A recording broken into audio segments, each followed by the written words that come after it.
अस्सलाम वालेकुम friends. Drama serial थोड़ा सा हक में अब तक आपने देखा कि हरीम खुदकुशी की कोशिश करती है मगर वो बच जाती है। वो आज भी जामन और सहर के बीच दीवार बन के खड़ी है। हरीम तो बच गई मगर इस हादसे में वो अपने बच्चे को खो देती है। अपनी बेटी की ये हालत देखकर इफ्तिखार साहब सहर के पास जाते हैं और वो सहर के सामने हाथ जोड़ के कहते हैं कि मैं अपनी बेटी की खुशियों की भीख मांगता हूँ तुमसे बेटा, तुम खुद को जामन से अलहदा कर लो। अगर मुझे अपना बाप समझती हो तो मेरी बेटी की खुशियाँ मुझे लौटा दो। अपने ताया के जुड़े हुए हाथ देखकर सहर उनसे वादा कर लेती है और आखिर वही होता है जिसका डर था। सहर फैसला करती है जामन से अलहदगी का और जब जामन घर आता है तो सहर उससे ठीक से बात नहीं करती और कहती है जामिन चले जाएं आप यहाँ से, मुझे आपसे कोई बात नहीं करनी और ना ही कोई रिश्ता रखना है।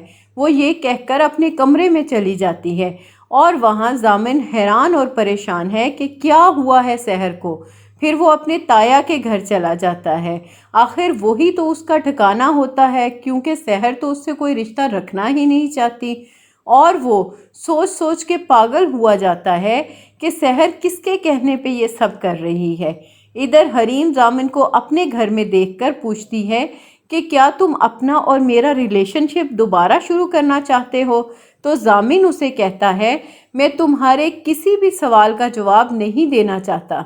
तो ये सुनकर हरीम गुस्से से उसे कमरे से बाहर निकाल देती है और कहती है दफ़ा हो जो जामिन यहाँ से, और आइंदा मुझे अपनी शक्ल ना दिखाना। तो जामिन उसकी बात सुनकर कहता है हरीम अच्छा ही हुआ जो मेरी और तुम्हारी मोहब्बत ख़त्म हो गई, क्योंकि मोहब्बत तो क्या तुम तो दोस्ती के भी लायक नहीं रही। जामिन बार बार कोशिश करता है कि वो सहर से पूछ सके कि इस बेरुखी की वजह क्या है। जामिन उससे कहता है सहर तुम तो मुझसे इतनी मोहब्बत करती हो, फिर क्या बात है इस मुश्किल वक्त में जब मुझे तुम्हारी सबसे ज़्यादा ज़रूरत है तुमने मुझसे ही आंखें फेर ली। जिस पे सहर कहती है जामिन इस अनकही मोहब्बत को इतना तकलीफ दे नहीं होना चाहिए था। और आखिर में आप देखोगे कि सहर जो कि जामिन से खुला लेने का फ़ैसला कर चुकी है वो राबिया बेगम के पास आकर कहती है कि जिस वकील से आपने जाली तलाकनामा बनवाया था उससे असली खुलानामा बनवा दीजिए, मैं जामिन से खुला लेना चाहती हूँ।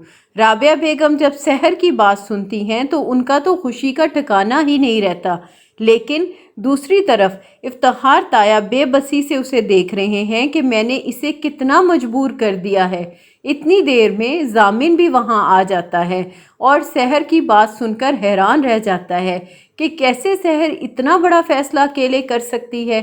सहर जब जामिन को देखती है तो कहती है कि इंसान की मोहब्बत को इतना तकलीफ दे नहीं होना चाहिए था। तो जामिन कहता है कि तुमने तो जानबूझकर अपने और मेरे दरमियान दीवार खड़ी कर दी है, ये सब कुछ तुम किसके कहने पे कर रही हो। लेकिन सहर कोई जवाब दिए बगैर वहाँ से चली जाती है।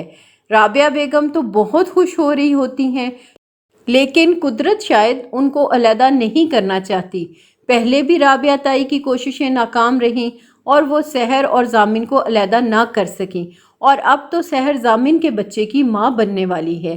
फ्रेंड्स, आपको क्या लगता है कि इस खुशखबरी के बावजूद भी सहर जामिन को छोड़ देगी और इफ्तिखार ताया अपने किए पर शर्मिंदा होंगे और वह जामिन और सहर को मिलाने में कोई किरदार अदा करेंगे?